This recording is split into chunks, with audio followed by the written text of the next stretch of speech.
God morgon och välkomna att möte här i Ebenezer. Det är såndag morgon. Vi får att börja vid att synka tvär sanger sammen.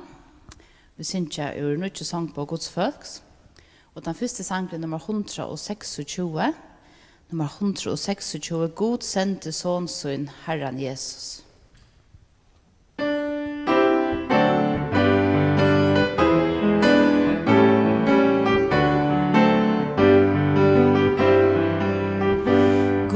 Sände son Herren Jesus till onkara vi kärleksånd han gav sitt lov till och med att frälsa.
Vi får synka en sangkantræt, et kor, og en kommer börja med bøn.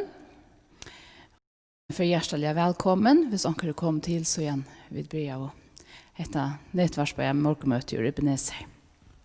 Til nummer 304, nummer 304 ur sangbordene.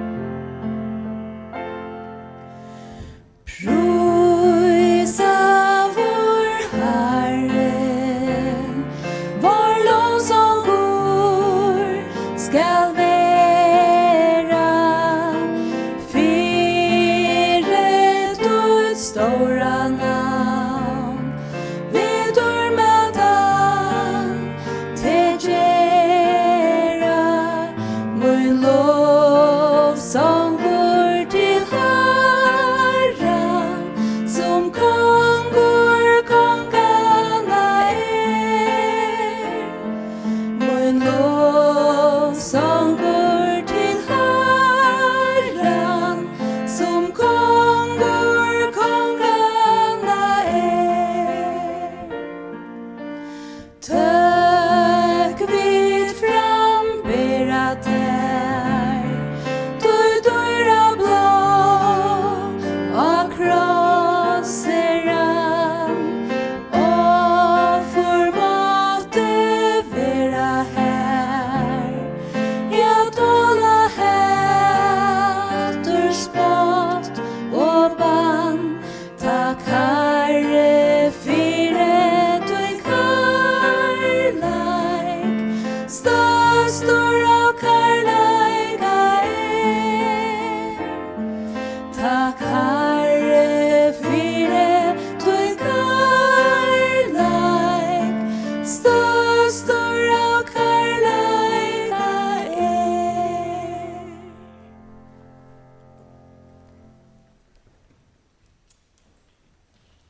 God morgon. Velkommen til møte. Det en glädje att vi tar möjligheten att strömma möte ur Ebenezer morgon. Hoppas vi inte kunde savnas till på samma måte som vi vanliga gör. Så kunde görs det en och tog. Vi plejer att savnas till brevbroding som modnar. Här som minnas herran och som han ber oss minnast. Men det blir inte till att göra här i samkomna på nu. Men det är inte som förar tikkon att göra det hemma. Eller okkon tar vi komma hem att göra det hemma i okkara heimon. Så till folk sjående välkommen till och alltid därför är att etja folk göra att bråta brej. Om det så är nu eller att det blir satt nu där eller att det blir kväll eller en vanlig gerans där. Det ständer inte pura grätt eller Jesus säger inte att vi skulle göra det från vikna.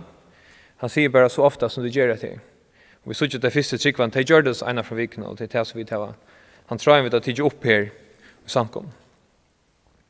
Det är också om eller vi har horsnegg och jag någon center jag filmen när onkel skriver om det sociala medierna att vi inte kunde vidja från annan vi kunde inte gänga in till från annan som vi vanliga göra så är det som känner sig känner ensam och det är ett problem för sommon kanske mer än öron och kvar skulle vi få åkara styrke fra.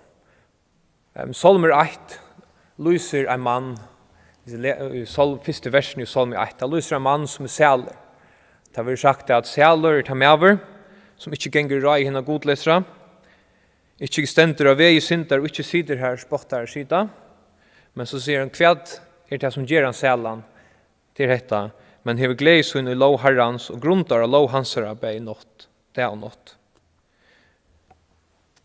tanken som Salmer 8 ber okkon han trajen teger Johannes oppatter i kapitel 8 og i første brev han skriver. Han skriver til tryggvande og han sier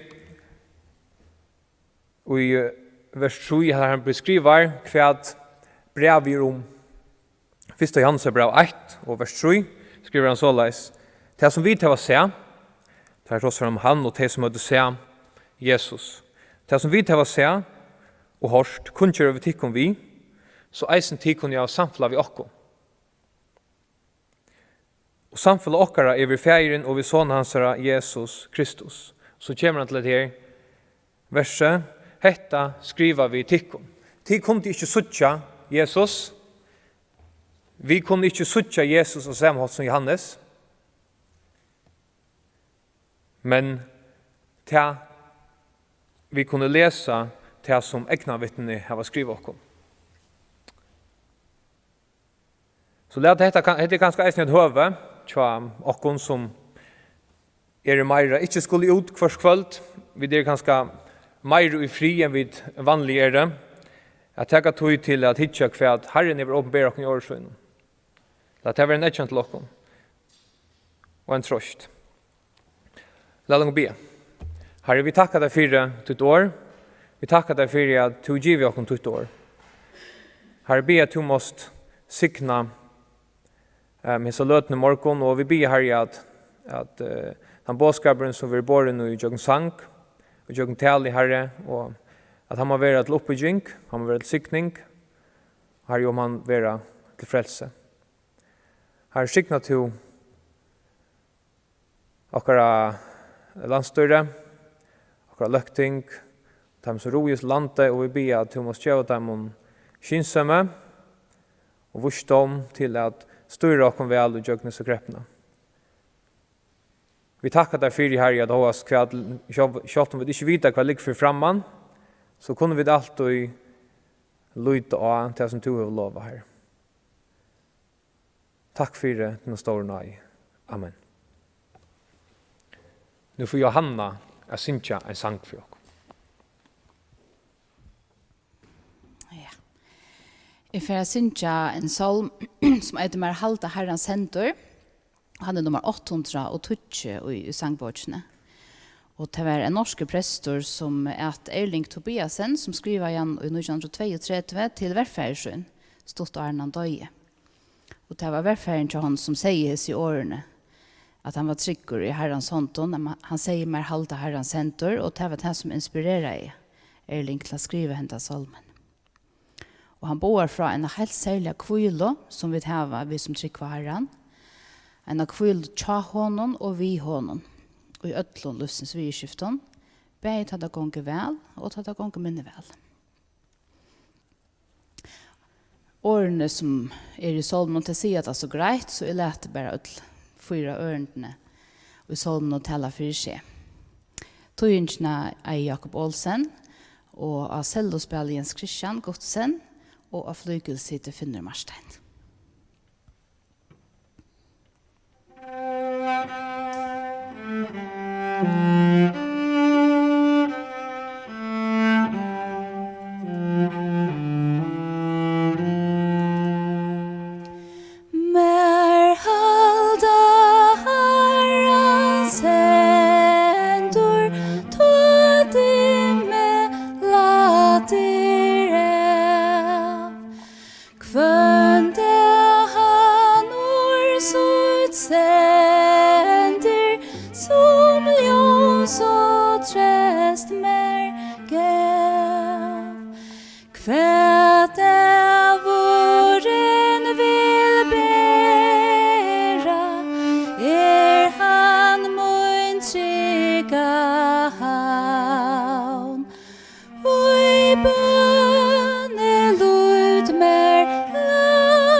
Tack för Johanna. Deiligt att höra ända sanchen och lyftene som och i som sanche om att Herrans händer och kan halta. Og lät mig först av ödlån säga att takk för möjligheten att låta ur herrans i morgon, men satt att säga så lunches det efter att samman vid syssion munnen att prysa Jesus och god vad han nu giver oss och hver lyfter han nu giver oss vi gjør noe sutt større frelseversk, og det har sagt nye sånne måtene som hesar, at høyre rødt tja brøren og systeren prysa sin herre og frelsere. Men vi takkar for at vi tar mulighet for at ha et møte som hetta, så løys, sindre ørvise, men min vevn at det som Herren har lagt mer av hjertet, ur åresøgnen, skal være til lukka, trost, oppbygging, og til frelse om onker som ikke tror av Jesus. Sannelig Herren staurer, han som vi trykva, og han har sannelig øyer haksta plås. Kvært det så som Herren har givet mer i morgon, at lota vi tikkon. Til hetta, kvært henter ta Jesus kommer inn i livet. Nu hørte vi en så innslig sang, men halda Herrans hentor, og vi lesa ned etter godsjo i omsunnar og til nærskast enda noen, så det en god trost det her at Jesus helder øyne. Og hva hender så til Jesus kommer inn i livet?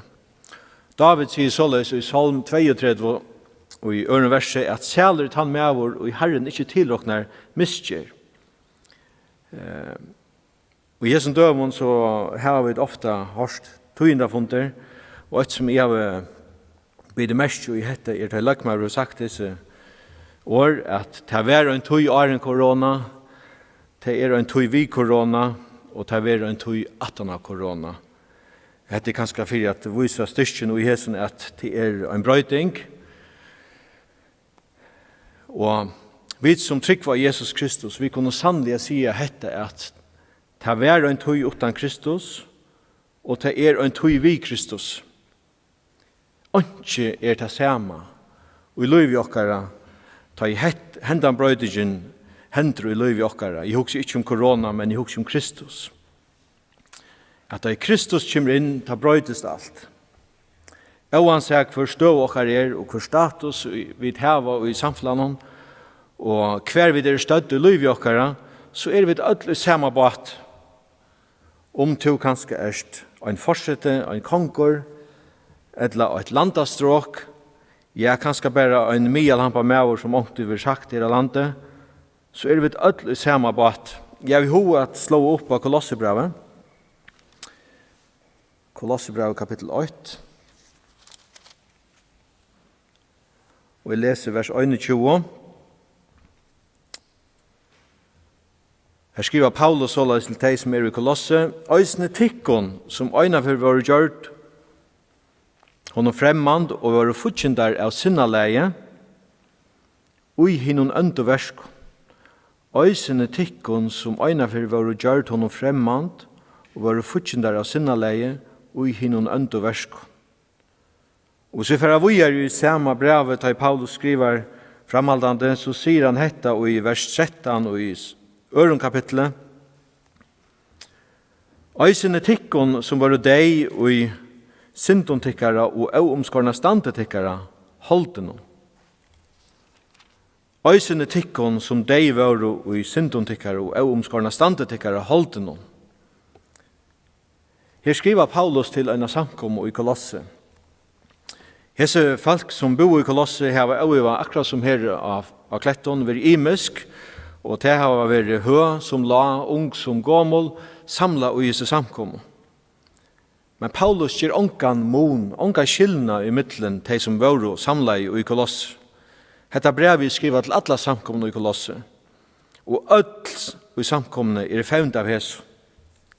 At vi futsindar, og vi fremmand i for god, og vi også deg i synden okkara, og øvnskarna stand i okkara.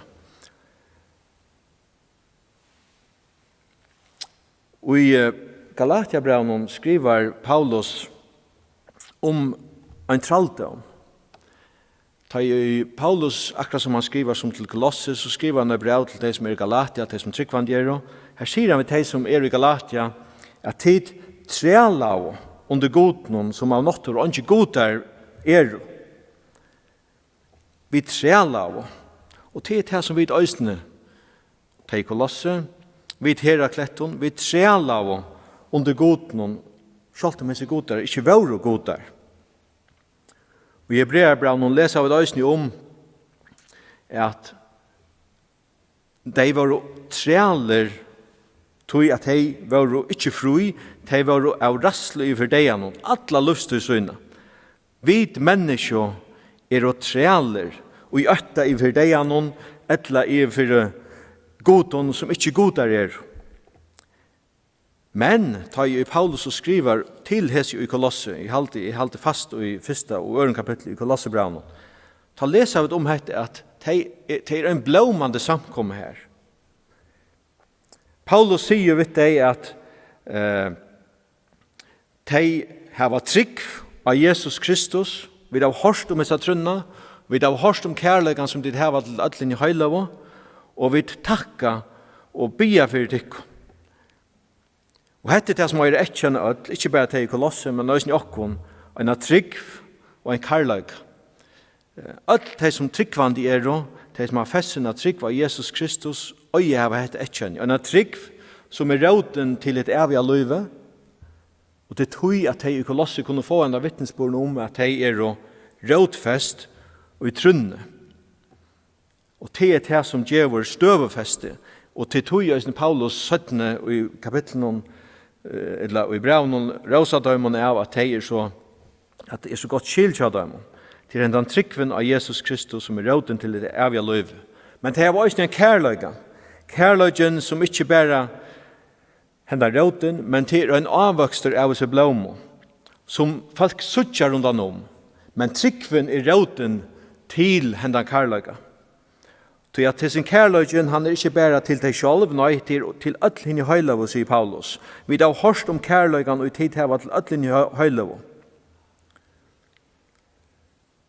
Hetta viser av en av blomma, og vi kunne huske nå om varene her, vi akkurat har påske, vi husker om påskaliljene her i råten, ligger nere i måltene, og hun er her. Her er løyv og til råtfest. Og så da blomar opp, og blomman kommer i sin bøste, og pintar og viser okkon gos jo i løyvi er i hese blomma. Hetta er en mynd av løyvi okkara som tryggvann gjør. Vi tar en råd som er rådfest i Jesus Kristi, som gjør okkon orsko og meie til at hava en avvoksten som blomar ut ur løyvi okkara, og som folk rundan suttja. Vi er ikke imponera i idla. Vi er ikke væro vi hese rådene som er under hjørne, men vi er væro vi blomene at påskaliljan spretter opp, og til sin kærløgjen. Og til det som øysene Paulus kommer inn her i Kolossebrevnen. Han sier her på en for det vånarne skuld som tikkun er gamt i himmelen, som tid framan undan av hørst om vi årets handlagans evangeliet. Hette det som det var festen av trygg var. Som er kommet tikkare anså til er i øtlenheimnon og ber avvøkst og vekser som tja tikkun fra det i ditt hørt og til og av sånn og lærte å kjenne nøygods. Hendan tryggven, hetta løyve, hetta evige løyve spratter opp og alt rundan suttja gos jo i hetta er en livande tryggv. Tog ferdig iver til det som øyder hvert hendi her på en i Kolosse. Nå breit det bæg i versen i av som vi leser i byrjan, bæg i første kapittel i vers 21, jeg leser ikke kapittel 2, vers 22, og helt ikke 14 og 15 i øren kapitlet. Men hvis vi teker 14 eller 17 helt av 13, 14 og 15 i øren kapitlet i Kolossebrevnen, så sier Paulus såleis, at han har sagt såleis, «Øysene tikkun som var deg, og i syndun tikkar og øvumskarna stande tikkar holdt noen, gjør de han livande vi hånden. Han fyrgav okkon öll misbrot okkara, og utstrika i skuldarbrevet møte okkon, som vi bovunsunnen gjekk okkon i møte. Han tog ta bort via neglate av krossen. Han avåpna i tyknenar og valdene og gjørde det til skammar for eion allra, ta han av krossen og viste seg som siersherra for tøymen. Her sutja vi kvui hendan tryggven som vi sutja tja kolossemånen en livande trygg. Det hendte nekka tja kolossemånen. Tar bliv oss heller, så som David sier i øron, eller i 22. salme, tog at det som var så tungt av døymon, hetta skuldabrevet som tar ikke klara av å gjalta, det ble tidsi avtara herron, det ble tidsi opp av krosstreie av Jesus sjálv. Han tog det bort via neklat av krossen. Og tog bliv det sel, hese kolossefølsene, og tog finner det en livande trygg, og hette det som lukar, og som en vittnesbord, begge til de som i kolossi og som ikke i Kristus, men også i allan heimen rundt om.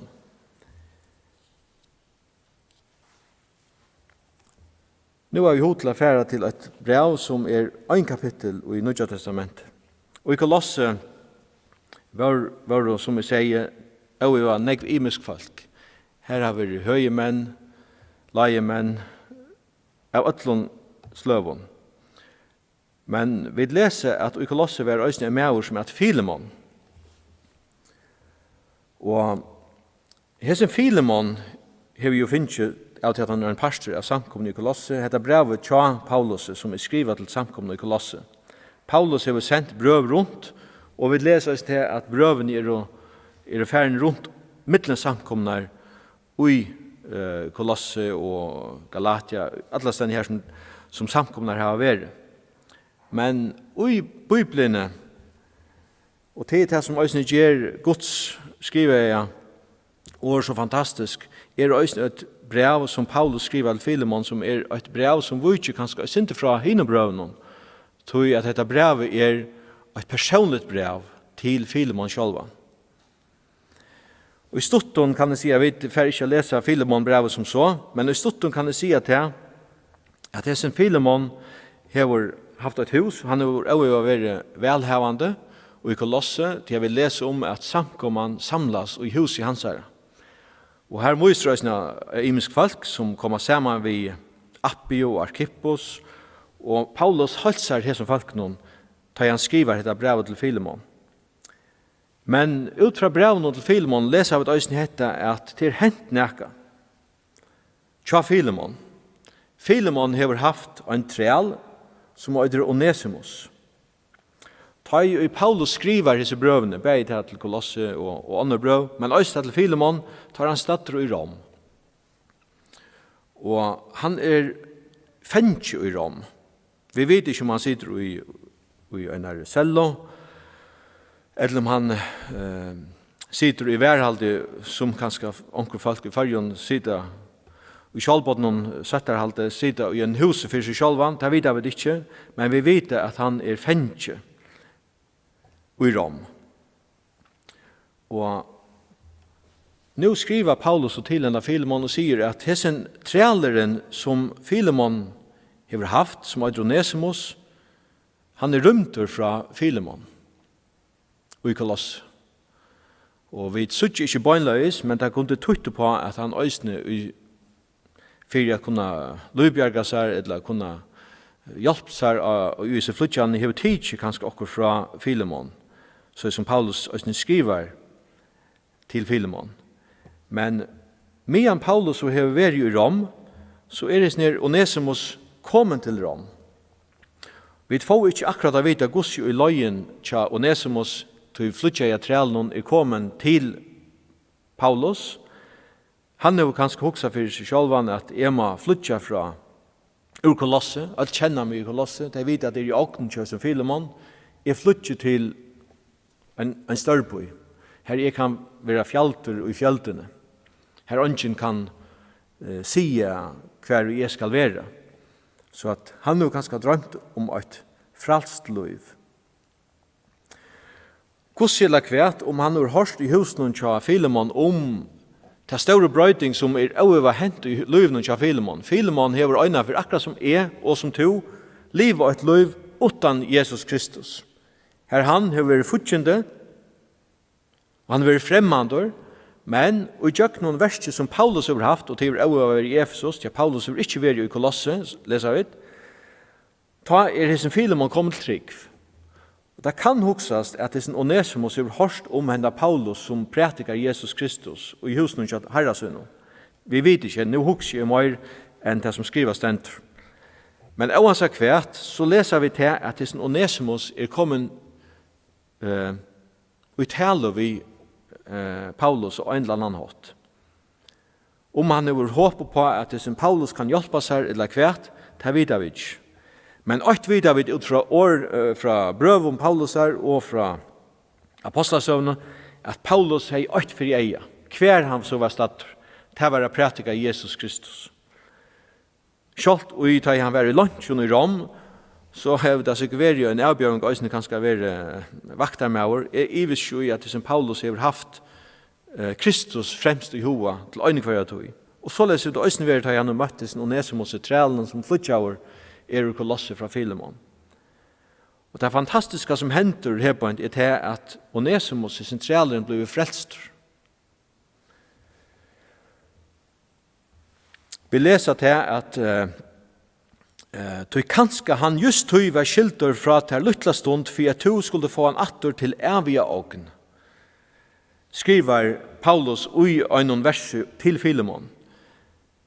Hessen træleren Onesimus var åknen tja Filemon. Men av en eller annen hatt så sutja vi at det en brøyding hent og god til å løyta så løys at hessen Onesimus kommet til Paulus og løyve tja Onesimus brøytest fullkomlige da han møtte Jesus Kristus som Paulus tog seg om, prætika i. Hetta viser okk nøysen i atre hette at da vi møter Kristus, så får vi alle okkara miskjerer ikke tilrokne av gode mår. Vi vil ha fullkomlige frals. Ongen synd av herren okkara møyra.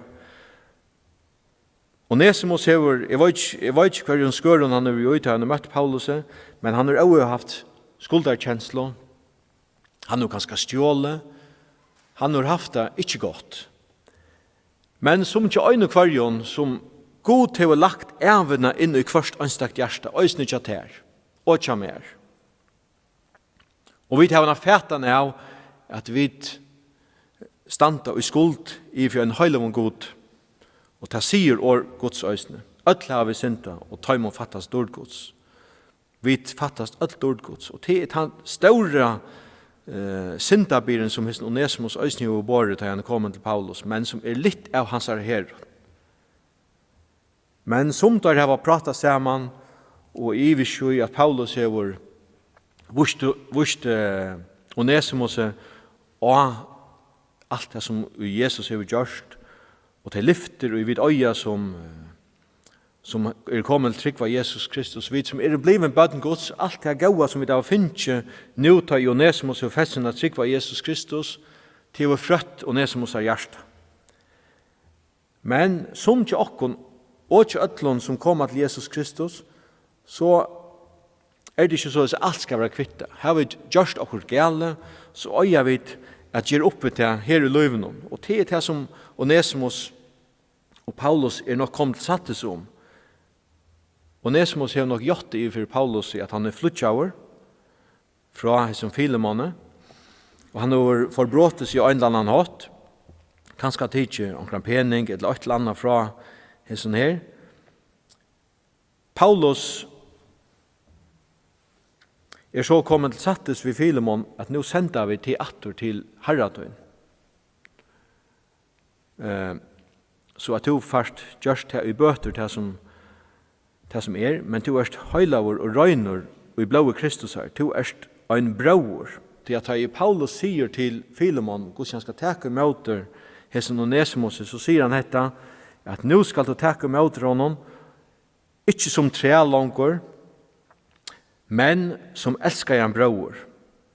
Og han sier at hessen Onesimus som har vært i hånden hentor, altså Filemon og Kolossi, han sikkert gynnskjøn til handa, og da vi tok som en træl, så kunne vi godt tok som en som strøyest og strevast, men ta til den her døven, som kan da godt være at hessen Onesimus var en helt annan träler. Det var inte ovanligt att träler ösnen var väl lärter. Det kunde vara en lakne, eller en rådgiv av en lörsle. Och det kunde gott haft vara vi nøytast ikke bare hos om træler som tar arbeidshester, men det kunne også være en pastor av husarhalten som levde godt. Og det kan vel også at det er noe som har vært en slik træler. Og det var ikke uvanligt, og det leser av det også i ærestene, at træler og herre ble rettelig tatter. Altså vinnerleie ble tatt, selv om det er et træl og herreforhold vi vet ikke hvordan det har vært til Onesimus, men det kan huskes at det har også vært såleis. Tror jeg at Paulus skriver såleis at det er en Onesimus som flytter ifra det her, han er vår mer hentur her på en. Han har hjulpet Paulus i verset Paulus her for Kristus og i Rom. Og så er vi jo hod til å lese i Filemon kapittel, i vers 16, så satt som til råknar med for sambravortøyen, så tek og imøt honom som og imøt mer. Hetta skriver Paulus til Filemon. Hever han gjørst her nekran året, eller skiltar han her nekka, så skriver det av råkning møyna. Paulus, skriver vi møyne ekno hånd, skal gjalda det, for at skal ikke sia vi til at du skiltar meg enda til sjálva. Her sutja vi kvart i Paulus, hva for hjertale og Paulus hever fyrir som flytja i trælen. Vi leser i Lukas 12 i Jesus færenda spurningen om hver nastjansara. Så leser vi dette at det er trutjemans, og leser så kjente søvnene om samverjan. Jeg miskunn samme samverjan som ser henda mannen som er fattelen for rånsmanna hentor, og ligger her hjelpersleiser ved veien. Og vi kjenner søvnene, og vi leser om at hin miskunn samme samverjan teker han opp av dørsut, og fer til Agistius, og røkter han. Men, han som har røkt han her, så fer hese miskunn samme samverjan vujar. I henne miskunn samme samvergen for vujare, så sier han vid han som er registrius noen, at her hever du pengar, og legger du møyre ut, så skriver det av råkning møyna. Og hette er Jesus er år, for en gau nasten er, og han, ta i Paulus faktisk, Djevor og Onesimus attor til Filemon, så gjør han faktisk det som som Jesus tåsar om, da han tåsar om i miskunnsamma samverjan.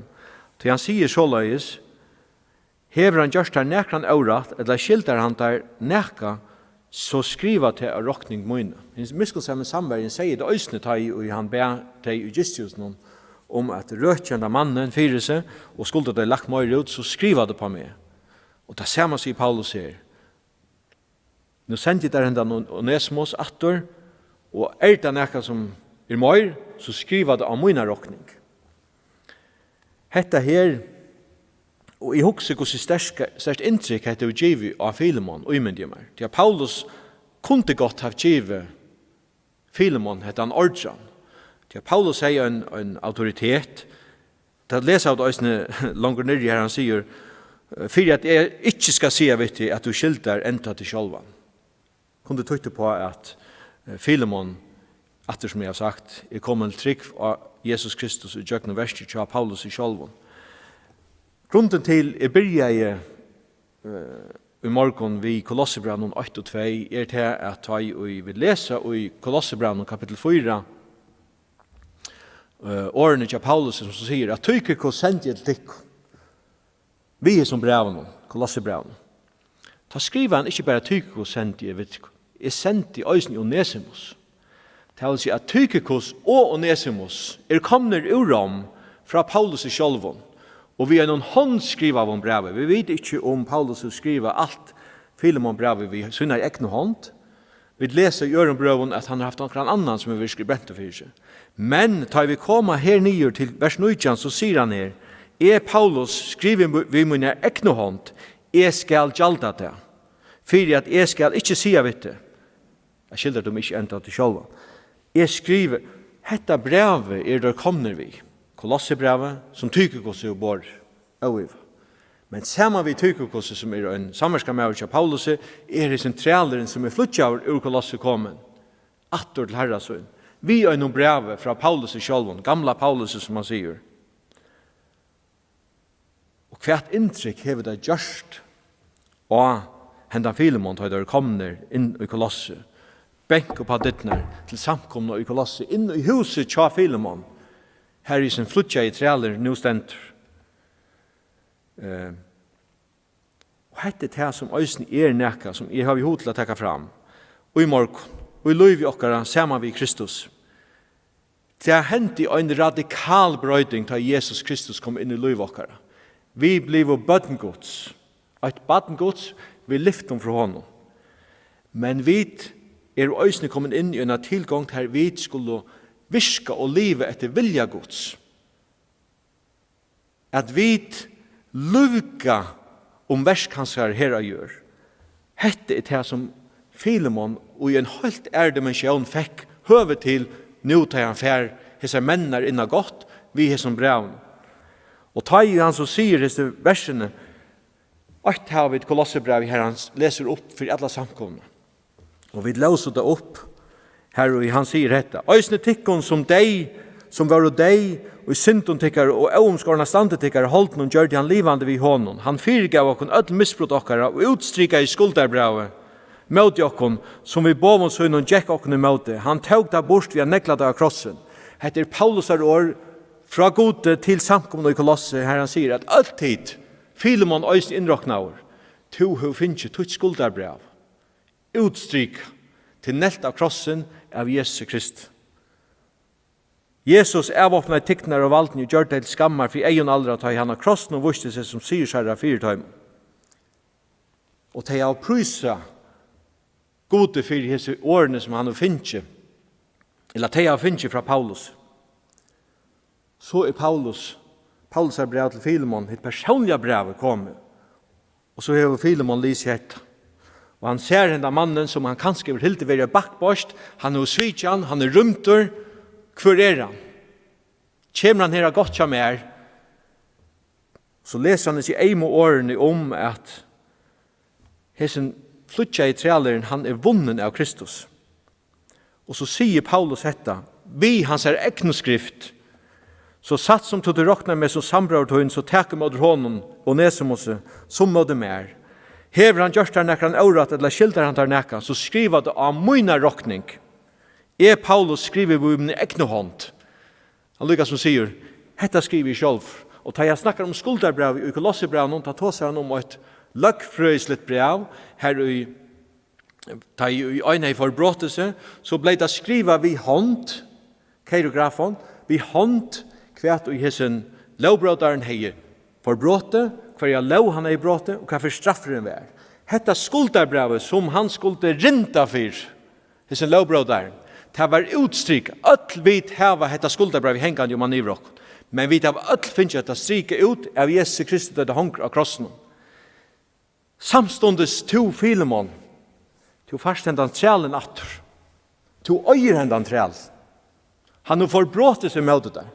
Men Paulus tætje alt det av meg, skriva det av mine råkning, hese mauren i frals.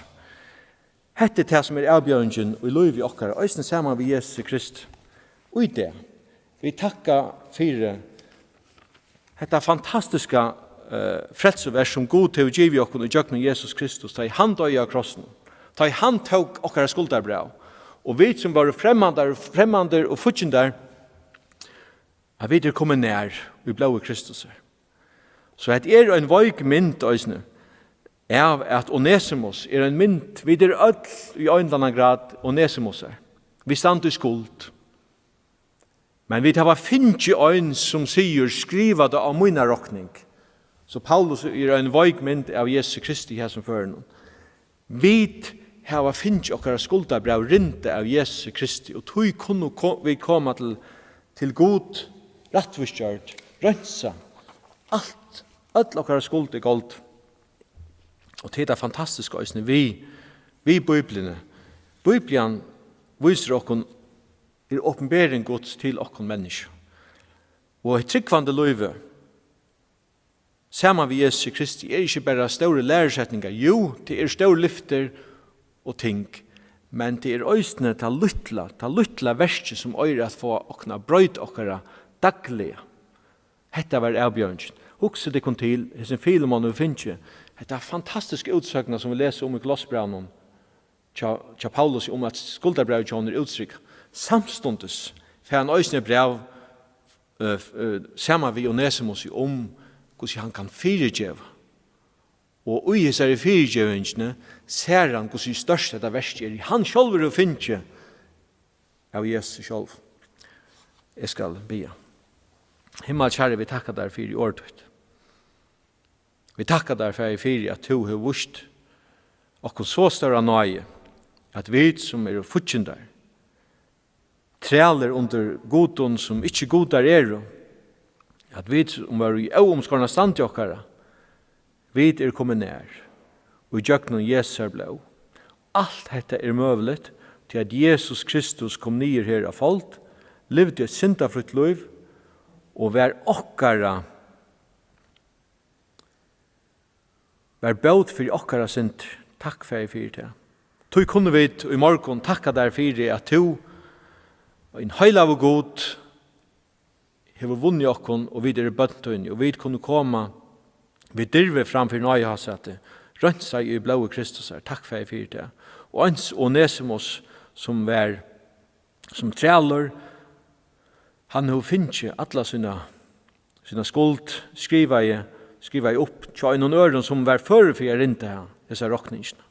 Og det har vi døsne finnet i jøkken Jesus Kristus som før for jeg rinte for munna sint.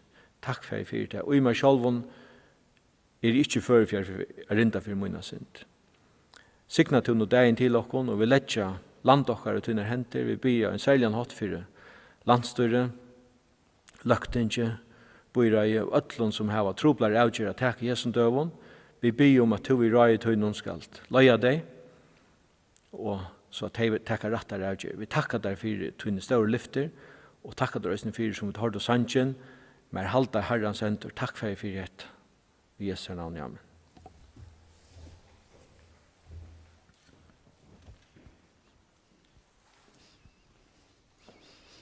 Tusen takk for det, Gunnar.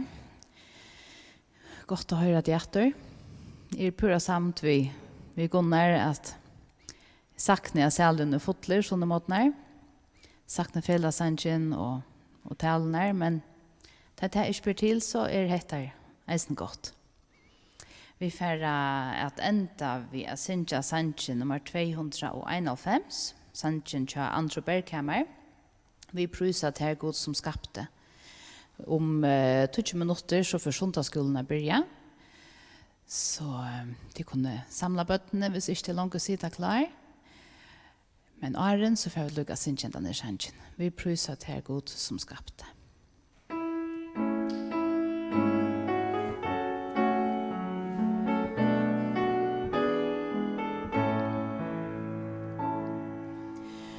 Vi prysa til God som skapte all heimen, land og hav. Takk for lysens gavor, vi åren om du gav. Ödlan du som vittnar, ja himmeliga mån. Björg och brim och bildjur, ter bera fagnar sång. Vi pröjsa ter God som frälser, ta allt som fadlen vär. Så når du kommer av himlen och vara straffan bär. Han gav sig blåa krosset och sände ut stryka igen. Jesus var lösnare dörre och allt var rättvise.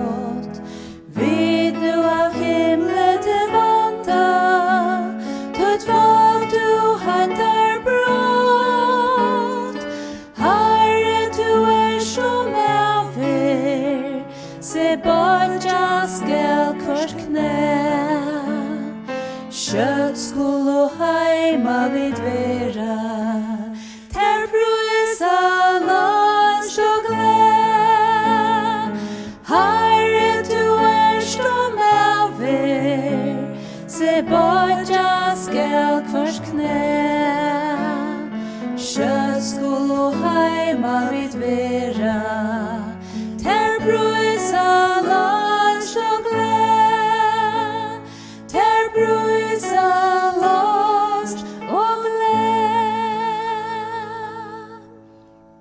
Ja, takk for i morgen. Og nu klokkan 12 så får sundagsskolen börja.